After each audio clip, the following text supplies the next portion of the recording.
Bonjour et bienvenue sur la chaîne de Go-Sama Kigaku. Aujourd'hui, je vais vous présenter la première partie du séminaire de Sato Sensei qu'il a fait à ses élèves, Kiposhi, en décembre 2019 pour expliquer l'année 2020.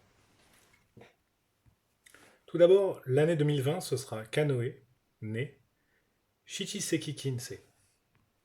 Kanoe, né, Shichiseki Kinsei. Kanoe fait partie de Tennoki, l'énergie de l'univers. Ne fait partie de Chinoki, énergie de la Terre. Chichiseki Kinsei fait partie de Itonoki, l'énergie des humains.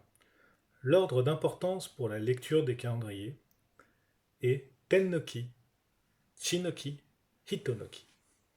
Le kanji kanoe fait référence à un ancien outil agricole japonais qui permettait de traiter le riz après sa récolte et de le préparer. Comme on devait taper de nombreuses fois dessus, le premier mot-clé qui vient de ce kanji est continuité. En effet, l'année 2020 sera portée par la continuité de ce qui a été fait en 2019. De plus, comme on tape régulièrement, la structure et les éléments qui ont été déposés changent. Donc il y a un renouvellement. Donc le deuxième mot-clé de cette année 2020 sera renouvellement. Enfin, pour arriver à la structure du riz qu'on connaît, on s'est séparé. On s'est séparé du superflu. Et on doit aussi s'excuser de la gêne occasionnée, parce que quand on se sépare du superflu, ça peut gêner les gens, ça peut avoir un impact sur notre entourage, donc il faut s'excuser de ça. Ce qui veut dire que les trois mots-clés de Canoë pour l'année 2020 sont continuité, renouvellement, se purifier et s'excuser. Mais il faut faire attention, car ce n'est pas une révolution qu'il faut faire. On ne demande pas à tout changer, il faut faire une évolution. Une évolution, c'est un peu comme les signaux de fumée pour aller jusqu'au téléphone portable. En effet, ça reste toujours des moyens de communication pour transmettre des informations, mais on n'a pas révolutionné le fait de communiquer. On a fait évoluer les outils qui nous permettent de communiquer. Le deuxième kanji est ne, ou nezumi, qui correspond au rat, pour le signe du zodiaque. La particularité de ce kanji est qu'il inclut le kanji fin et le kanji début, ce qui veut dire que nous avons affaire à la fin d'une ère et au début d'une nouvelle ère. Donc c'est très important de savoir que ne apporte aussi bien la fin que le début.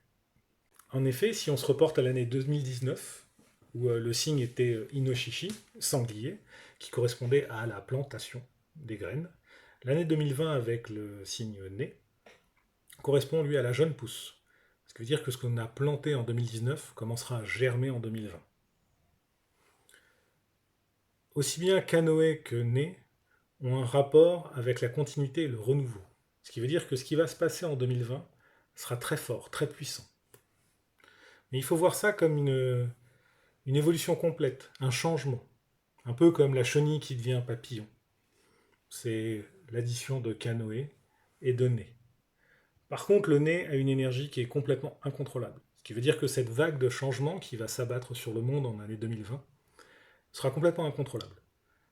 La seule chose que pourront faire les gens, c'est essayer de la suivre, s'adapter, aller dans le mouvement. Donc un mouvement de continuité, mais surtout de renouveau et d'évolution. Par exemple, les restaurants devront peut-être changer leurs habitudes et s'orienter plus vers de la livraison ou de la vente en ligne. Les systèmes politiques et économiques vont devoir faire face à des grands désordres, des grands changements à apporter. Et ils devront trouver des nouvelles solutions pour continuer à fonctionner. Il est très important aussi de savoir qu'il faut rester soi-même et d'être flexible afin de s'adapter au nouveau système qui nous sera présenté. Donc si on voulait résumer pour l'instant avec les deux premiers kanji l'année 2020, ce serait changement et évolution.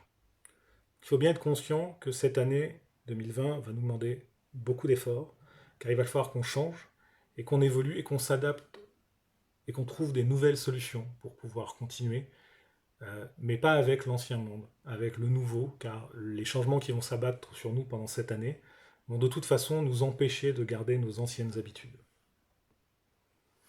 Voilà pour cette première partie qui résume la première partie du séminaire de Sato Sensei.